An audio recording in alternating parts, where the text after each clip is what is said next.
Scott. I was thinking of his last name, Grace, because it's so evident. And when he's here, when Scott's here, Scott Grace is here, you get 2 talks. Isn't that very, very cool? And if you like him, you can go on YouTube and just put him in, right? And then you can spend the rest of your life watching my videos. Yeah, and they're all this practicing good. the law They're of distraction. Exactly. So thank you. And now you are here at the Golden Gate Center for Spiritual Living, where our vision is awakening personal transformation, and our mission is teaching tools for positive change. So on either corner here, we've got our newcomer goddesses who have a little packet for people who are here for the very first time. So if you would raise your hand if you're here for the very first time, they're gonna find you. Good. And so they're gonna find you, and anybody that hasn't, newish, that hasn't gotten our newcomer packet, you can raise your hand too. And let me just say one thing about the code of our community here, because when you're new to a community, there's this whole established culture that you just step into, and we want to make you absolutely as welcome as possible. So I'm going to tell you one thing about us. We are really big huggers, and one of the things that we learned is a lot of us just came back from convention, so I'm going to tell you a lot about that, but we learned that not everybody hugs as long as we do or makes the noises that we do when we hug. So if that freaks you out, just stick out your hand. And those the rest of us that like to fall into each other's arms, please be graceful with our newcomers so that we don't scare them with that. Wonderful part of our culture, I think. But warmly welcome to the new people, and happy to see faces back here that I haven't seen in a while. So welcome to everyone today.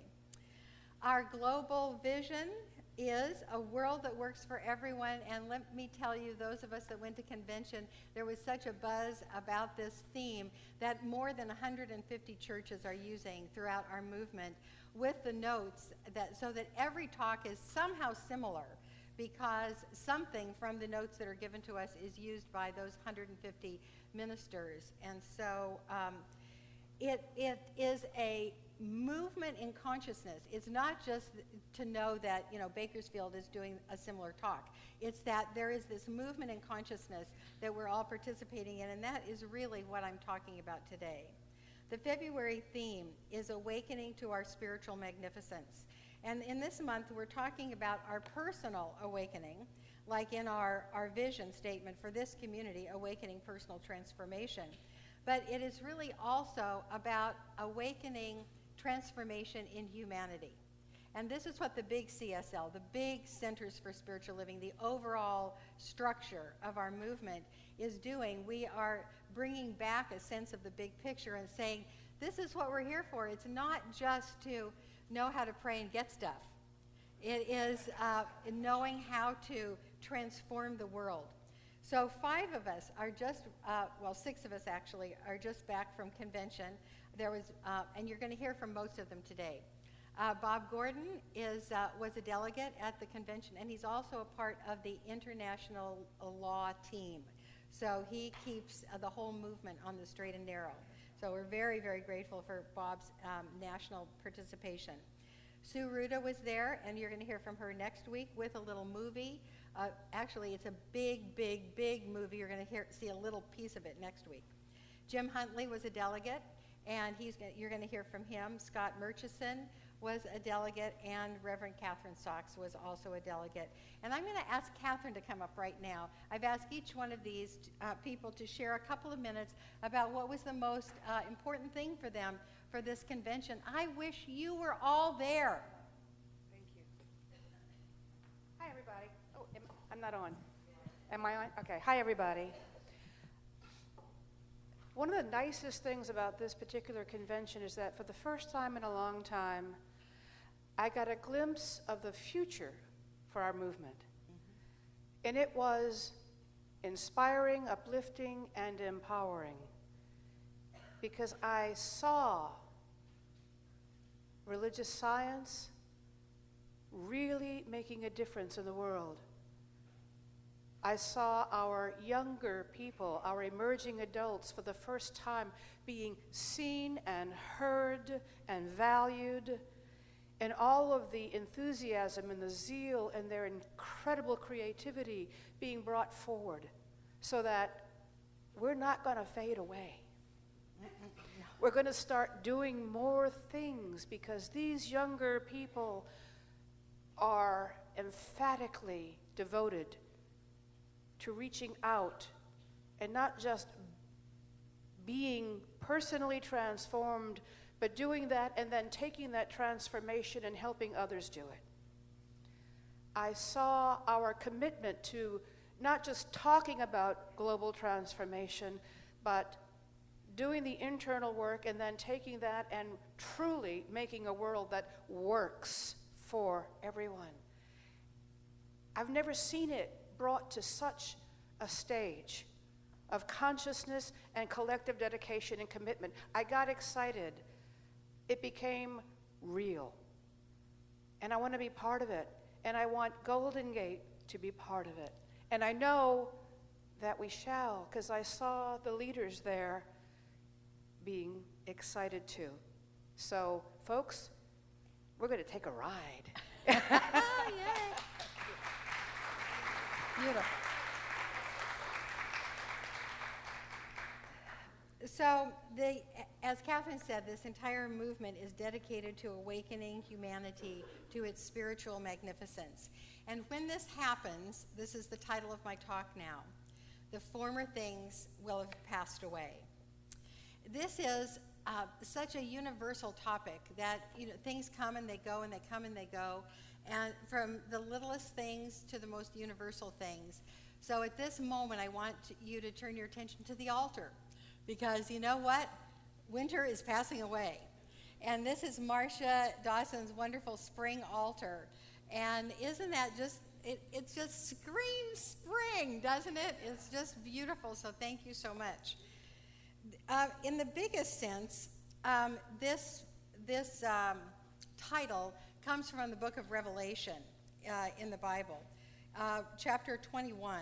And the book of Revelation is a very, very mysterious book. And there's a lot of quotes from it that people say mean a whole lot of different things. But this particular quote, I think, is pretty self-explanatory, and it's what we are in the midst of, and that's what my talk is about. And I heard a great voice out of the heavens saying, "Behold, the tabernacle of God is with men, and he will dwell with them, and they shall be his people, and God himself shall be with them and be their God. And God shall wipe away all tears from their eyes, and there shall be no more death, neither sorrow nor crying, neither shall there be any more pain, for the former things are passed away." So that is what we are about right now. Everything changes when the dominant consciousness of the world changes, and really not before. The dominant consciousness of the world, I think, is on the brink of changing. For those of you who are brand new to this philosophy, one of the basic tenets that we teach and believe and live is that our thoughts are creative. And not only what we think in a conscious moment, but all of those subconscious beliefs and attitudes and all that stuff that we got from our parents and what we get from our culture, every single culture that we're in, what we get from the country that we live in as likely to happen, those beliefs are very creative, and they are likely to happen. And so what happens is what most people believed was likely to happen. You can work it the other way as well. So we are causing the world to be just as it is. And I know there are all kinds of fingers pointed and can be pointed in all kinds of directions saying, that is not me, I do not do that, and that is bad over there. That kind of shadow work is some of the most creative, because really what happens is going to be shown in the next two images. And if you don't remember anything else your whole life, I want you to remember these next two images. The first is our individuality affects the whole. So this is what happens with our thoughts and our attitudes, our expectations. They just move out from us in an energetic bubble that reaches out and out and out and out. And the more emotional we are, the more powerful we are, the more forceful we are, the farther afield this individuality goes. And indeed, the prayer is, we are all one. So what we do affects absolutely everything. Our attitude, beliefs, and energy radiate from us. That's one direction. And the other direction is the whole lives in us. And so we contain the collective. We are affected by everyone and everything in the world. We cannot say, you are not me, you over there, I don't have anything to do with you. No, everything affects us. And so back and forth, our individuality affects the whole lives in us. Our individuality affects the whole lives in us. So it's back and forth, back and forth. I have a wonderful quote from this wonderful, deep, cute comic book, Space, Time, and Beyond, by Fred Allen Wolfe, someone who also has spoken for us here. Listen to this. Realize every event in the indefinite number of universes is influenced by you. Realize there is life in everything. Realize you are not what you've been taught. Allow consciousness to unite with you. And someday, we won't stop smiling. When we walk, we'll float, and light will pour from our eyes. This is the world that we are creating, or could be, if we choose to. It's not a straight line. In fact, it's pretty darn messy. If you think of it, all these worlds are knocking into each other. All of these consciousness globs are knocking into each other, and all we need to do is witness the political scene, which I can stand to witness for about a minute and a half at a time. Everything seems to be in flux, and we literally are witnessing the former things passing away. But we're not set on the world that we're going to. We're not all set on that because we see a different world. But the good news is that we are in motion. And this is the time when all of us we are required, because we took birth at this particular time, to do the work that is ours to do right now. And that is to steer the world into an expression and an experience that works for everybody. And it's much easier, the good news that I was going to tell you is that it's much easier to move something when it's in motion. If you kind of think about a boat dead in the water and you want to turn it in the opposite direction, it takes a lot of effort to move that thing in the opposite direction when it's sitting still in the water. But if it's moving, you can, take the rudder, take the wind, and move it really, really easily. This is what Chris Backey, I think is the way you say it, the former officer at IONS of spirit, an expert in spirit and science. Systems theory says the sensitivity is increasing as the system moves into unstable, non-equilibrium conditions, just like now. The more free-floating energy there is in the system available to be catalyzed into new forms. We do not have to be able to see at the outset how our seemingly private decisions will impact the systems we are a part of, or how they will make a difference, but we can trust that they will. Every time one of us acts with this kind of courage and clarity for the collective good, the transformation of humanity gains momentum. Now that is pretty thrilling to me. So it is incumbent upon us to claim the future that we already envision out there. We claim it in here. And we see the world not as it appears, but as we dream it to be. So let's just, if we did some work every day about co-creating a world that works for everyone, when everyone is expressing the magnificence of God, their natural state, moment by moment, what would have to happen is that each one of us chooses the highest version of ourselves. And we have many, many times, many choice points every single day to choose to watch the news and say, oh, how horrible that is, or to say there is unlimited forgiveness available. There is unlimited peace instead of combativeness. There is unlimited kindness instead of unkindness.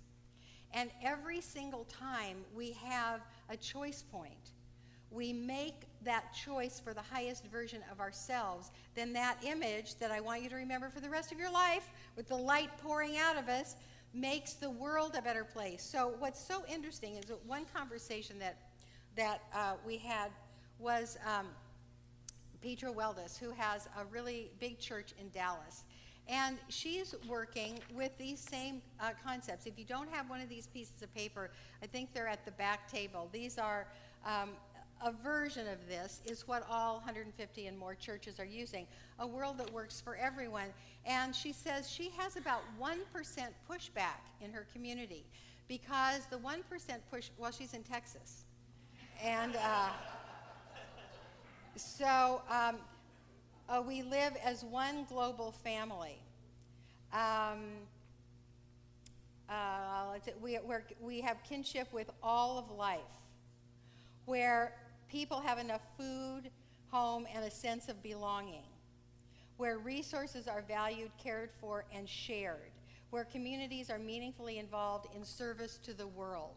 So she says she has some pushback from about 1% of her community about this, and saying to her that she should not be involved in social issues. I think all of these, by the way, are spiritual issues. But her 1% sees some of these as political and social issues that the church should not be involved in. And she says they're some of the biggest givers. So in a community of ministers, and there were like 200 ministers at this convention, everybody knew what that meant, you know. We all live on the contributions that come to us, and we love everybody, but we keep our eye on the big givers, you know. If one of you that gives $30,000 a year to this community leaves, we got to make that up from somewhere, and that's what she's looking at with her 1%. And so what she says is, we are keeping everybody in the conversation and going deep. Because in a world that works for everybody, we have to take everybody with us. And so what we do, we don't have an argument within ourselves or with each other, but we envision our highest self full of forgiveness and peace and joy and non-combativeness and kindness and compassion and mutual understanding. And that is what we live, not falsely. If that's a hardship for you, if you have to pretend to do that, then what you need to do is go see a practitioner, get a prayer for that absolute spiritual magnificence coming alive in you so that you can be a beacon for the world. So, here we go. It is time to do our part. Our part individually and our part as a community. And now I'm going to call Scott up because he's going to talk about something that we can do in the community. Aren't you? or fit that in, however. Now, both of us got our outfits at convention. Yeah, I found a new voice, so here it is.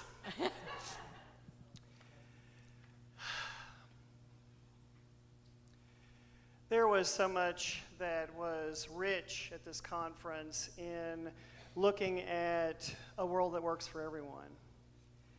And I went to several workshops and seminars on fundraising and leveraging your community's personal vision and taking it on the road as part of your fundraising mission. And as part of that, it's looking to the greater world. So often we hear, where's their consciousness? What are they doing over there? What's their consciousness? What are they doing that's drawing this to them? And instead of coming at spiritual principle from that place, just letting go of that and seeing a world that works for everyone and reaching out to our larger community. So there were some ideas that came through in this particular workshop, and I'm going to be bringing them to you in the next couple of weeks with a survey of the community to kind of ask you, what is it that is your heart's desire for this world that works for everyone? What does that look like to you? And how can we as a community help you in bringing that vision forward for yourselves and for our community as a whole, so that we can embrace the larger Marin community, those who have and those who are in need of have, or in need of want, that we go deeper within and begin to reach out, and not in the activist political way, but in the spirit of love and social support for our fellow man. And so that's what I took away from it. Beautiful. Thank you, honey. Don't y'all want to, yeah.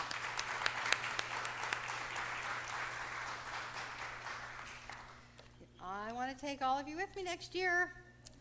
Okay, so here we are. Now is the time for us to do our part. And the first one is every day. Every day, establish a spiritual practice that contributes to your own awakening, that includes the visualizing of a world that is awakened. Now, I know that most of us do spiritual practice every day. It could be, for 30 seconds as we wake up, or it can be for an hour and a half. But I want us all to examine our spiritual practice to make sure we're growing in it, because it can get stale. Our spiritual practice can get stale. And if you just change it up a little, or there's a balance between consistency and newness that is really essential in keeping a spiritual practice vibrant. And so that's what I want you to do, is to examine that to see if that works for you. So one of the things that you could do really is to take this document about a world that works for everyone and what we believe on the other side, and use one of these points just in contemplation in the morning to see how that's going to show up for you during the day. The next is step by step, doing a little each day to awaken ourselves and the world. We got so much input at this. I mean, it was 4 days solid, and many times there were breakout sessions where you couldn't go to everything.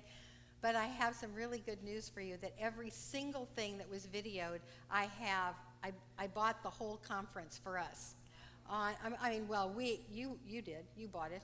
I bought it on the company credit card. So it's yours. It's yours. And we're going to make that available to classes and to get-togethers.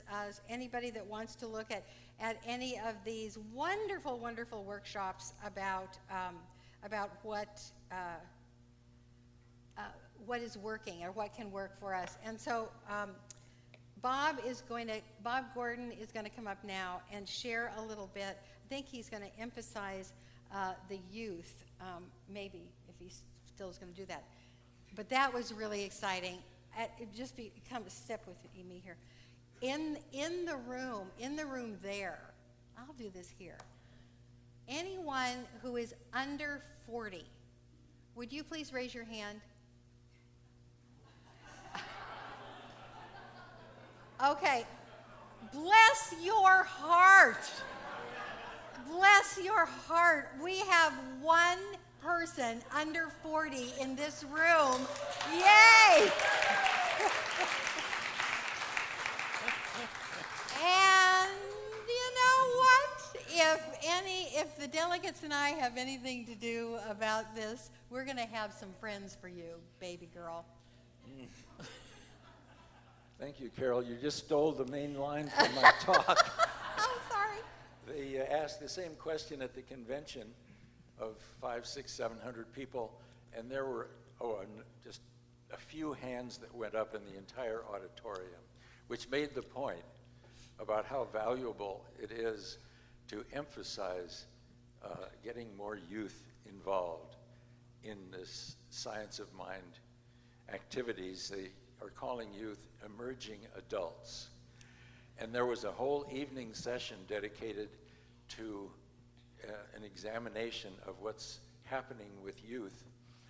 And during the time that this occurred, there were a couple of young people, I believe from they were from Atlanta, from David Alt's church, Atlanta Spiritual Living Center. And they were so articulate in speaking from the audience on a microphone that they were invited to come up on stage and took part as members of the panel of people way over 40. And they were magnificent. So articulate and speaking in great depth. And they made an incredible impression on the entire congregation there, on the entire people who were there for the convention, including ministers and practitioners and a lot of delegates.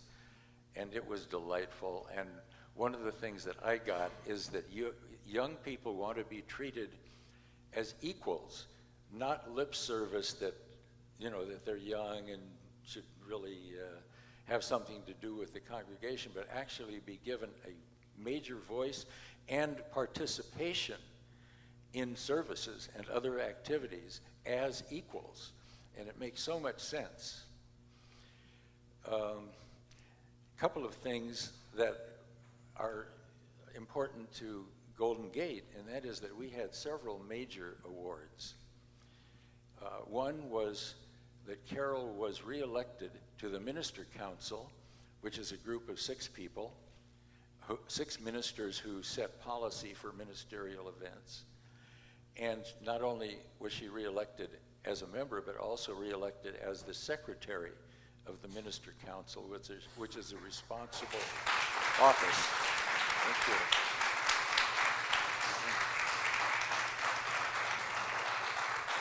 And the other honor went to Barbara Leger, whose work in Ukraine was given incredible acknowledgement. And Barbara herself she was given an honorary doctorate of divinity degree, which is the first time that degree has been given, or that honor has been given to anyone since the merger 4 years ago. And that was wonderful. And she was so honored and respected throughout the entire convention. It was a delight. And Barbara emerging,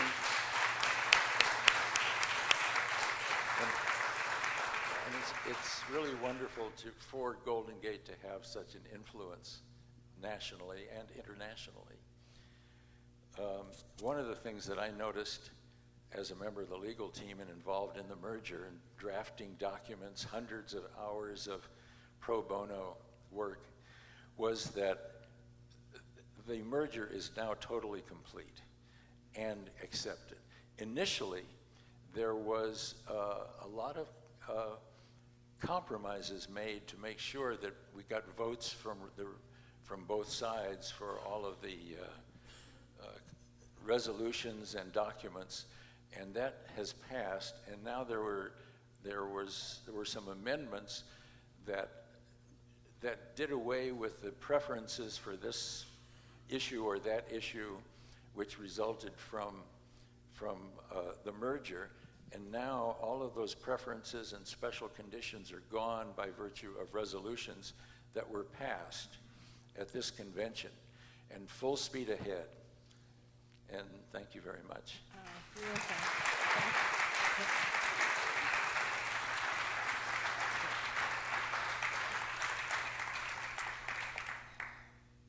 So next little piece here, absolutely essential, is visualize a world that works for all, especially important when we see unfairness, violence, or unskilled behavior of all kinds.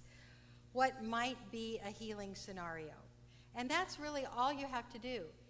When you witness something that is unskilled, you can just say, what if they did it this way? And just imagine it, and then go on with your life. What you're doing is you're putting positive energy into the world rather than awfulizing energy. The presentation on inclusivity was one of the reasons that I said that thing at the beginning about hugging. I've never done that before, but I think I am going to say some things to newcomers about who we are, so that that everyone will feel more welcome and more at ease. And this inclusivity presentation was a lot about racial inclusivity and all the groups. So we're going to be doing more with that. But we started with the hugs. I thought that was just fine. And then the last thing, I want us to really lean on each other. David Alt, who's already been quoted this day, said in his presentation that the latest realization that he had is that nothing is my own. Nothing is my own. And that's really true, you know. When we think about things and how important things are, they come and go, and then we go, and the things stay here.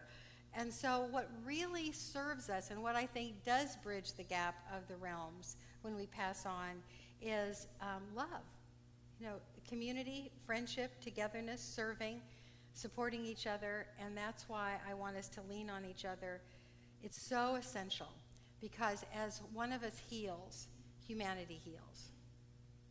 That's really important. As one of us heals, humanity heals. And in a world that works for everyone, the healing will have taken place. And so the last sharer today is Jim Huntley, who had a big time with all of us at this meeting. He was he got a big dose of science of mind and all the personalities. What was I? Oh, all the personalities. Yeah. Yes, all the personalities were represented. But you know, it was for me, it was profoundly moving to just be one of 1,500 people coming together who were all operating and thinking at a very high spiritual level. Yeah, there were a few who took their First Amendment rights very seriously when they got to the open mic, and a few, whose beliefs I didn't necessarily, not beliefs, but opinions I didn't necessarily share. But what I saw and experienced was the power of individual consciousness coming together, merging with others, and that consciousness then going back through churches and congregations across this country and then across oceans and bringing in hundreds of thousands of other people. And that collective consciousness then seeps into the collective consciousness of the planet, and that's what raises us to a whole nother level and brings others with us, because if we do our work right, they won't know what hit us, right? That's what hit them. That's right. They won't know what hit them. And that will create a world that works for all. So I was thinking about this on the flight home, and I actually realized it's kind of a perfect mirror of my own journey. Now, I arrived here 3 years ago. Wow. Yeah. I don't know. That's You're long. an I think it's old-timer long. now. And I would say that 3 years ago, my consciousness glob, that's a great image, I think. My consciousness glob was well contained,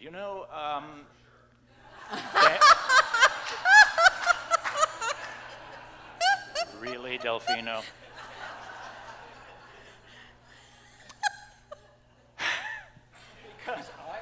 a great deal of energy into living safe.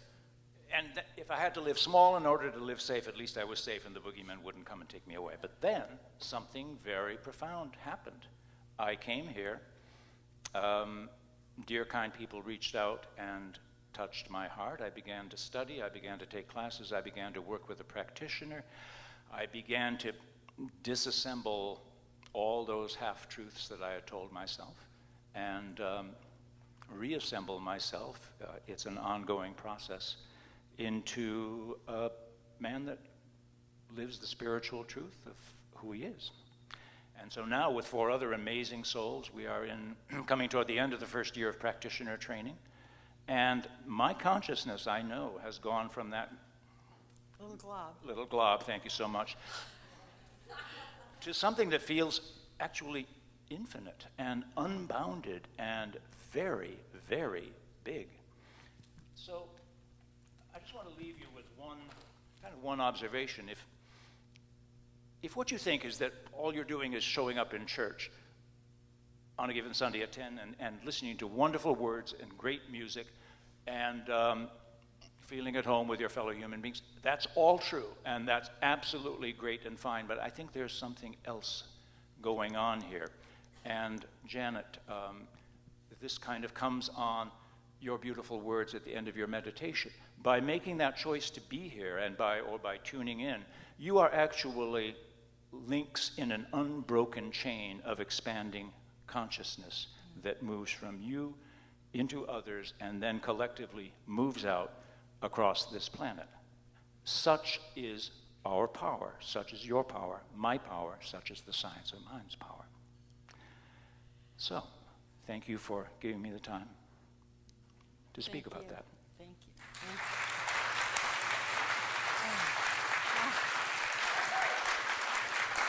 Yay! Awesome. All right, coming down the home stretch here, our spiritual principles are: as we heal, humanity heals. And God's magnificence is our natural state. These are uncontrovertibly true statements that we are living here this morning. So taking these spiritual truths into your own life, here is your assignment for the week. The practice is using the news, envision a world that expresses spiritual magnificence. And as always, I want to know your results, how that's working for you. And so there is a card at the back table that you can fill out. You can put it in the offering basket next week. You can take it home and keep it by your bed or wherever you do your spiritual practice, and really let me know how that's working for you, because I want to see this world that's emerging in its spiritual magnificence. And with that, I would like to invite you into the inner work, where we work on envisioning the former things passing away and peace prevailing. Think of any pain that you have experienced in your lifetime and realize that in this moment it can be left. It can be left right here on that beautiful spring altar that is a part of the flow of life, always emerging into the next thing. Remember that individual pain is going to be left behind now or sometime later, and so why not now? It must pass away for the world to even work for you, and so for the world to work for everyone, your healing is imperative. And assuming that that is in process, we move on to envision a humanity that is awakened, a humanity that knows how to forgive and tell the truth and work in harmony with each other. We see one global family where every single person, should they be standing in front of us, we can say, this is my brother, or this is my sister. We feel the kinship with all of life, and we love the four-leggeds and the swimmers. We love the crawlers. We love the leafy ones. We love the winged ones. We love the earth, the air, the fire, and the water, because that is our home on earth. And we give thanks, bringing in Scott's beautiful opening poem, that we contribute to ourselves and everyone else feeling like they belong, that in this one human family, we truly all are connected. We see a world where resources are valued and shared. If you need some and I have some, I share. And we are so bold as to see a government that is conscious, compassionate, and transparent. That the idea of calling anyone a liar is so a part of the past that has passed away that we don't even think that our elected officials would ever do that. We see a world where beauty is revered,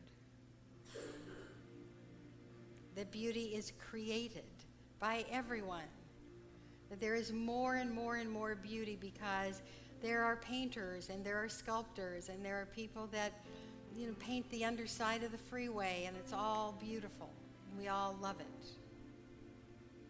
And then of course we live in a world where there are different spiritual paths, and we love every single one of them. This is the world that I expect to live in, for I am creating it every day, and I encourage each and every one of us to claim the same. And so it is.